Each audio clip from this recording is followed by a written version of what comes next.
There was something strange about the Okafor family. Nobody noticed it at first. Not the neighbors. Not the teachers. Not even the relatives who visited every Christmas. Because on the surface, they looked like every other family. A father. A mother. 3 daughters. 2 sons. A small house. A simple life. Nothing unusual. But every year, on the first Saturday of December, the family gathered for a photograph.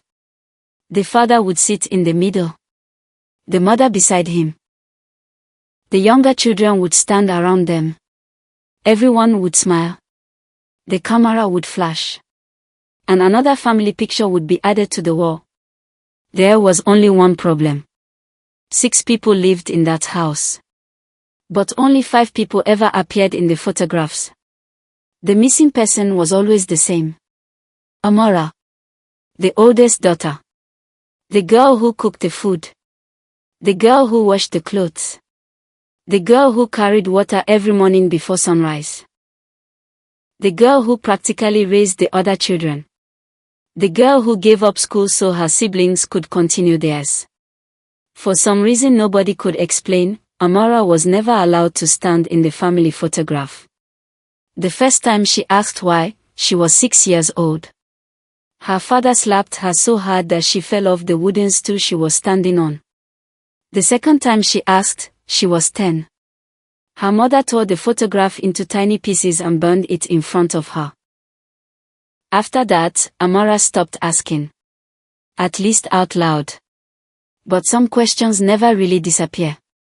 They stay hidden. Waiting. Growing. Becoming heavier every year. And deep inside, Amara knew something wasn't right.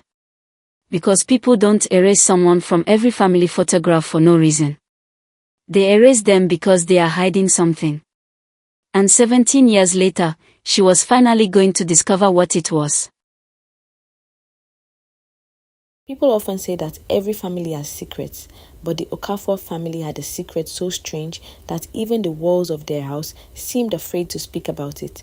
The house stood at the edge of a dusty road in a quiet town where everybody knew everybody. Children played football in the evenings. Women sat outside discussing market prices. Men gathered under mango trees after work. Nothing stayed hidden for long. At least that was what people believed. Yet for 17 years, nobody noticed what was happening inside the Okafor home. Or maybe they noticed. Maybe they simply chose not to ask. Every morning, before the sun appeared, Amara was already awake. While the rest of the family slept, she stepped outside with 2 large buckets. The air was cold. The road was dark. Sometimes dogs barked from a distance. Sometimes she walked alone under the moonlight. She would travel nearly 30 minutes to fetch water from a public tap. By the time she returned, sweat covered her forehead. Her arms ached. Her legs felt heavy. But her day was only beginning. She swept the compound, washed dishes, prepared breakfast, woke her younger siblings, ironed uniforms, braided her sister's hair, packed school bags. Then she watched them leave. Every morning she stood by the gate and watched them disappear down the road. And every morning the same feeling returned, a small ache inside her chest, a reminder of a life she once dreamed about, school, friends, books, a future. Those things belong to other people now, not her. At 17, Amara had already lived the life of someone twice her age. Amara, the voice came from inside the house. Her mother, she immediately turned. Yes, Mama. Have you washed the clothes? I'm about to. About to? You always have excuses. I'm sorry. The woman shook her head and walked away. Amara stood there silently. She wasn't surprised. Her mother rarely spoke kindly to her. Actually, nobody in the house did, except the younger children, especially little David, the youngest brother. To him, Amara was everything. Mother, teacher, friend, protector. One afternoon, after school, David came running into the house. His uniform was dirty. His eyes were red. He had obviously been crying. Amara immediately knelt beside him. What happened? The boy looked away. Nothing. David? It's nothing. She gently held his shoulders. Tell me. The boy's lips trembled. Then tears began falling. A boy said I don't have a real sister. Amara froze. What? He said you're just the house girl. The words hit her harder than she expected. Not because of the insult, because somewhere deep inside, those words touched a fear she had carried for years, a fear she could never explain. She forced a smile. "Is that why you're crying?" David nodded. Amara wiped his tears. "Listen to me." The boy looked up. "I am your sister." "But I am your sister. No matter what anybody says. David threw his arms around her. She hugged him tightly. For a moment, the strange sadness disappeared. For a moment, only a moment, because that night something happened, something that would change everything. The rain started shortly after midnight, heavy rain, the kind that rattled windows and flooded roads. Water began dripping through the old roof. The family rushed around, placing buckets beneath the leaks. Then came a loud crack. Everyone jumped. A section of the ceiling had collapsed in the storage room. The next morning, Amara was ordered to clean the mess. Dust covered everything. Broken wood littered the floor. As she swept, her broom struck something unusual. Thunk. She stopped. Hit it again. Thunk. The sound was different. Not concrete, not wood. Something else. Curious, she knelt down, slowly brushing away dirt. Then she saw it. A small metal ring attached to a wooden board. Her heartbeat quickened. She pulled. Nothing. She pulled harder. The board lifted, revealing a hidden space beneath the floor. Amara stared. Her hands began shaking. Inside the compartment sat an old metal box covered in dust. It looked ancient, forgotten, hidden for years, maybe decades. She glanced toward the doorway. Nobody was watching. Slowly she lifted the box. It was heavier than expected. A small rusted lock hung from the front. Fortunately, age had weakened it. After several attempts, it broke apart. The lid creaked open. Inside were dozens of items, old letters, photographs, documents, newspaper clippings, hospital papers, and at the very bottom, a photograph. The moment Amara saw it, her entire body went cold. The picture showed a little girl, perhaps 2 years old, smiling at the camera, curly hair, round cheeks, bright eyes. But that wasn't what frightened her. What frightened her was the fact that she was looking at herself, not someone who resembled her, not someone who looked similar. Herself, the same face, the same eyes, even the small birthmark beneath her left ear. The photograph slipped from her trembling fingers. For several seconds, she couldn't breathe. Then she noticed writing on the back, a name, not Amara. The name read Isabella Cole. Below it was a date, and beneath the date were 4 words that made her blood run cold. Missing since August 12th. Amara stared at the photograph again and again and again. The room suddenly felt smaller. The air felt heavier. Nothing made sense. Who was Isabella Cole? Why did she look exactly like her? Why was this hidden beneath the floor? And why had nobody ever told her? Outside, thunder rumbled across the sky. Inside, Amara felt something she had never felt before. Fear. Not the fear of punishment. Not the fear of poverty. Not the fear of failure. This was different. This was the fear that comes when the life you've always known begins to crack apart, and somewhere deep inside, Amara knew one thing. The answers hidden in that box were about to destroy everything she believed about her family. For a long moment, Amara simply sat on the dusty floor. The photograph lay in her lap. Her hands would not stop shaking. Outside, she could hear her mother calling instructions to one of her sisters. A pot clanged in the kitchen. A motorcycle passed on the road. Everything sounded normal, yet nothing felt normal anymore. Slowly, she picked up the photograph again. The little girl in the picture stared back at her. The resemblance was impossible to ignore. Same eyes, same nose, same birthmark. The only difference was age. The child looked about 2 years old. Amara was 17. Her heart pounded. She looked inside the box again. This time she paid attention to every detail. There were dozens of newspaper clippings. Some were torn. Some had faded with age. Most of them mentioned one name, Isabella Cole. Amara unfolded the first clipping. A photograph of a large mansion filled half the page. The headline read, "Businessman's granddaughter missing." Another article said, "Search continues for missing child." Another, "No trace found after 2 years." Another, "Family offers reward." The date stretched over several years. Someone had spent a very long time searching for this child, a child who looked exactly like her. Then she found a letter. The paper was yellow with age. The handwriting looked rushed. She unfolded it carefully. The first line made her stomach twist. "If anything happens to me, promise me you will protect her." protect her. The letter continued. There were references to danger, warnings, fear, and repeated mentions of someone called the Trust. Amara didn't understand. Who was the Trust? A person? A group? A company? Nothing made sense. Then she heard footsteps. Immediately she shoved everything back into the box. The storage room door opened. Her mother appeared. The woman's eyes narrowed. What are you doing? Amara stood up quickly. Cleaning. What are you doing? Cleaning. Her mother's gaze moved around the room, then settled on the slightly open floor compartment. For a second, all color drained from her face. Fear. Real fear. Amara had never seen that expression before. What are you doing? Cleaning. Her mother walked forward. What did you touch? The room suddenly felt tense. Amara's heart raced. I just cleaned. The woman stared at her for several seconds, then slowly looked away. Finish your work. Without another word, she left. Amara released the breath she had been holding. Something was very wrong, and her mother knew it. That night, Amara could not sleep. The box remained hidden beneath her bed. Every sound made her nervous. Every creak of the house seemed louder than usual. Around midnight, she gave up trying to sleep. Carefully, she removed the box. This time, she examined every document. Near the bottom, she discovered something she had missed earlier. A folded map. Several locations had been circled in red. One location stood out. A small building near the edge of town. An address she recognized immediately. The old public library. It had been abandoned for years. Nobody went there anymore. The roof had partially collapsed. Most people believed it was haunted. At least that's what children like to say. Amara stared at the circle. Why was this place marked?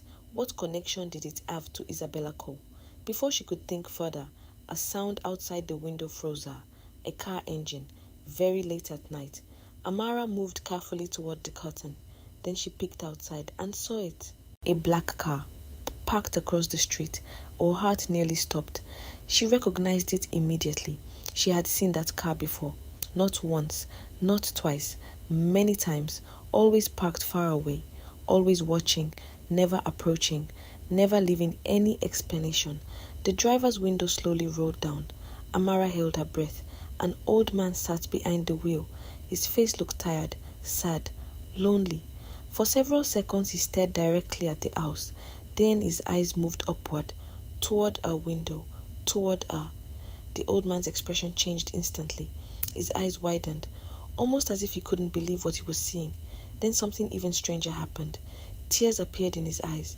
The man looked away quickly, started the engine, and drove off into the darkness. Amara stood frozen. What had just happened? Why would a stranger cry after seeing her? The next morning she decided to visit the library. She told her mother she was helping a friend. Then she left. The abandoned building stood near the edge of town. Trees surrounded it. Weeds grew through cracks in the walls. Broken windows stared like empty eyes. The place looked forgotten. Amara hesitated before entering. The main doors were hanging open. Inside, dust covered everything. Old shelves stood crooked. Books lay scattered across the floor. Sunlight pushed through broken windows. The building felt eerie, silent, dead. She pulled the map from her pocket. The red circle included a small mark, a symbol, an X. After several minutes of searching, she found it, a section near the back wall. Nothing seemed unusual at first. Then she noticed loose bricks. Carefully, she removed one, then another, then another. Behind them was a hidden compartment. Inside sat a small leather journal. Amara's pulse quickened. She opened it. The first page contained only one sentence. If you are reading this, I have probably failed, she frowned. Failed at what? She turned the page. The journal belonged to a woman named Eleanor Cole. The entries described fear, constant fear. She wrote about powerful people, greedy relatives, arguments over inheritance, threats, secrets. Then came an entry that made Amara stop breathing. Today Isabella turned 2. Amara stared at the words. The next sentence nearly made her drop the journal. I pray she survives what is coming. Her hands trembled. Survives what? The journal pages became more desperate after that. The writer believed someone was planning to harm Isabella, not kidnap her, not scare her, kill her. The final pages were stained with water or tears. The last complete entry read, I have arranged for her to disappear before they can reach her. Forgive me, Isabella. One day you will understand. Amara's chest tightened. Disappear. The child had been hidden, not lost, not kidnapped. Hidden. Suddenly a floorboard creaked behind her. Amara spun around. Her heart leapt into her throat. Someone was standing inside the library, watching her. A tall man dressed in black. His face was partially hidden beneath a cap. Neither of them spoke. The man's eyes moved from her face to the journal in her hands, then back to her. A strange smile appeared on his lips. Not friendly, not threatening, just strange, as though he had finally found something he had been searching for. Amara took a step backward. The man took a step forward. Fear surged through her body. Every instinct screamed the same thing. Run. And that was exactly what she did. She turned and sprinted toward the exit. Behind her, footsteps echoed through the abandoned building. Fast, getting closer. Amara ran harder. Her heart pounded. Dust flew beneath her feet. The doorway appeared ahead. Almost there. Almost. Then a voice thundered behind her. A voice that stopped her cold. Isabella! The name echoed through the building. Amara froze. The man wasn't calling her Amara. He was calling her Isabella. The voice echoed through the abandoned library. Amara froze. Every hair on her body stood up. For 17 years, she had been Amara Okafor, the girl who fetched water, the girl who cooked, the girl who never appeared in family photographs. But now a stranger was calling her Isabella, not asking, not guessing, certain, as if he had known her all his life. The man started walking toward her, slowly, calmly, and somehow that frightened her more than if he had run. Amara backed away. Who are you? The man didn't answer. Who are you? Who are you? Who are you? She shouted again. Still nothing. The strange smile remained on his face. Then he spoke. A single sentence. You look exactly like your mother. Bold and beautiful. Amara turned and ran.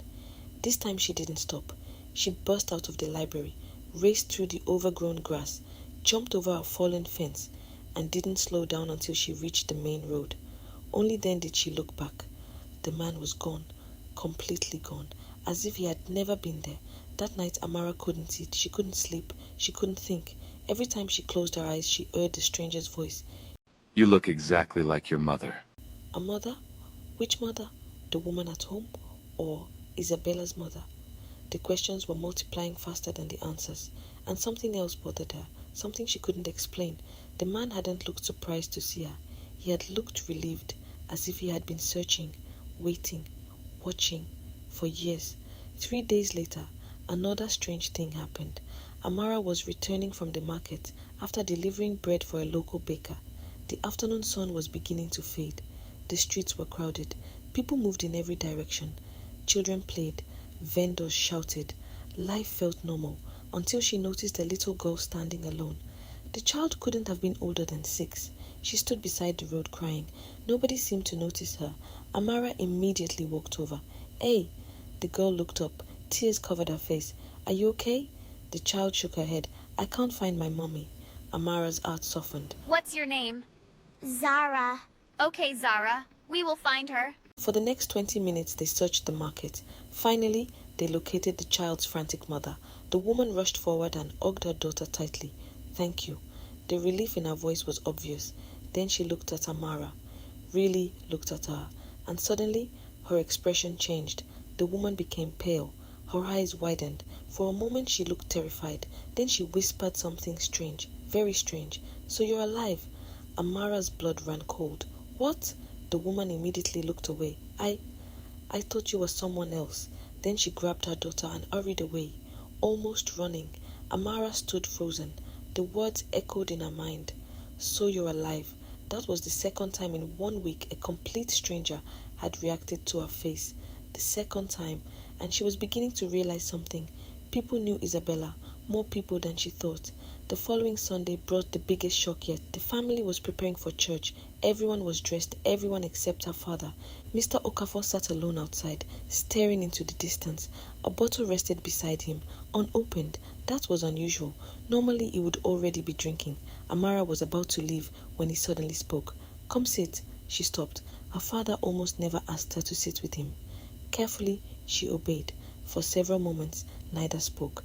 Then he sighed, a deep, tired sigh. Have you ever wondered why I drink? Amara looked at him. The question surprised her. Sometimes. He nodded slowly. Then he laughed. But it wasn't a happy laugh. It sounded broken, like glass cracking. Everyone thinks I drink because I'm weak. His eyes remained fixed on the road. Maybe they're right. Amara stayed quiet. Something told her to listen. Then he said something she would never forget. There are mistakes a person can survive, and there are some that follows you until the day you die. A chill ran down her spine. For the first time in her life, her father looked frightened. Not angry, not drunk. Frightened, like a man carrying a secret too heavy for one person. Before she could ask what he meant, her mother appeared. The moment she saw them talking, her face hardened. Everybody is waiting.